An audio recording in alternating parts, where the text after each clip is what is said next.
nimewaita hapa niweze kutoa ufafanuzi kidogo na hatua ambazo kama serikali, kama wizara tumeamua kuzichukua baada ya kushauriana na management na wataalamu wangu. Hatua hizo na ufafanuzi huo unatokana na kadhia iliyojitokeza hapa karibuni, iliyohusisha gari la mizigo namba T137 DLQ likiwa na tela T namba 567 CUR, ambapo tumeshuhudia mama mmoja kwa jina alijitambulisha Bi Pamela akiwa katika kituo cha mizani cha pale Vigwaza mkoani Pwani, akilalamika juu ya mwenendo na tabia ambazo zilijitokeza dhidi yake. Sasa baada ya kufanya utaratibu wa kusikiliza kile ambacho yeye alichokilalamikia, nilitoa maelekezo moja kwa moja kwa wataalamu wangu kupitia katibu mkuu kunipatia taarifa ya nini ambacho kimesababisha kadhia ile. Na niseme tu kwamba baada ya kupata taarifa ile, taarifa inanionyesha kuwa ziko sintofahamu ambazo zilijitokeza kutokana na jambo hili. Kimsingi, ukisikiliza pande zote mbili, unaona kwamba liko tatizo la wazi ambalo limesababisha tufike katika hatua hii ya leo tuliofikia.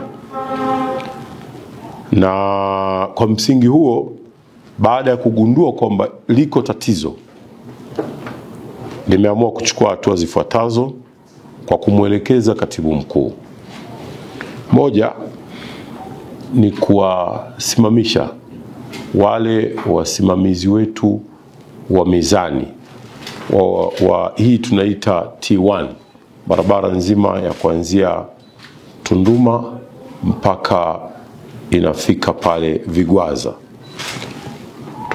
Nimeamua kutoa maelekezo ya kuwasimamisha wote hawa waliokuwa kwenye shifti kwa siku ile wakati tukio hilo linatokea.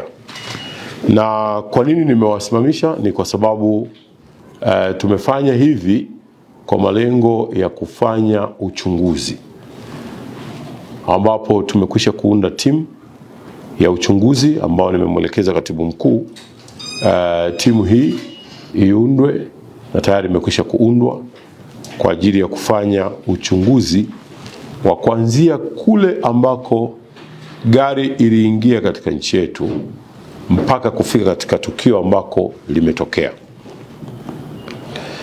ili tuweze kuwa na uchunguzi huru wa mwenendo, lakini vivyo tutatazama na mengine yanayoendelea katika mizani yetu hii. Timu hii itawahusisha maafisa wa serikali. Mimi mara baada ya kusikiliza timu ya wataalamu wangu waliponipatia taarifa ya awali, niliona wazi kabisa kwamba liko tatizo la kutokusomana kwa mifumo. Kwa hivyo nimetoa maelekezo haya yaanze kufanyiwa haraka sana utekelezaji wake. Sasa maelekezo ambayo ninayatoa ni kwamba mameneja ni lazima wawe wasimamizi number 1 wa mizani zetu zote. Hivi sasa tumeamua kuwaweka pembeni wale waliokuwa katika shifti siku ambapo gari hili lilikuwa linapita kupisha uchunguzi. Lakini hapo mbele tutaanza mara moja mizani zitakazokuwa zikilalamikiwa na mameneja tutawachukulia hatua pia. Uwekezaji wa serikali kwenye barabara ni mkubwa sana.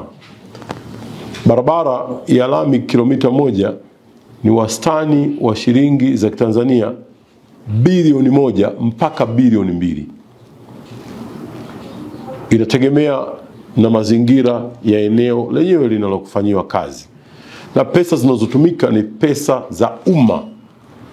Na kwa hivyo ni muhimu sana wakati huo kuendelea kulinda rasilimali hii, kwa kuwa barabara zinapoharibika uwekezaji wake ni ghali sana, lakini si tu uwekezaji, na usalama wa watumiaji wa barabara wao wenyewe. Tunapokuwa na barabara zenye mashimo na zenye matuta zilizokuwa zimeharibika, usalama pia wa watumiaji wa barabara unakuwa ni wa mashaka. Kwa hivyo yote ni muhimu, mizani yetu ni muhimu sana ili kulinda uwekezaji wetu tuliofanywa katika barabara zetu, lakini pia vile vile kulinda usalama wa watu kwa kutokupitisha mizigo isiyokuwa na sifa za kuweza kupita katika barabara kwa mujibu wa sheria zetu.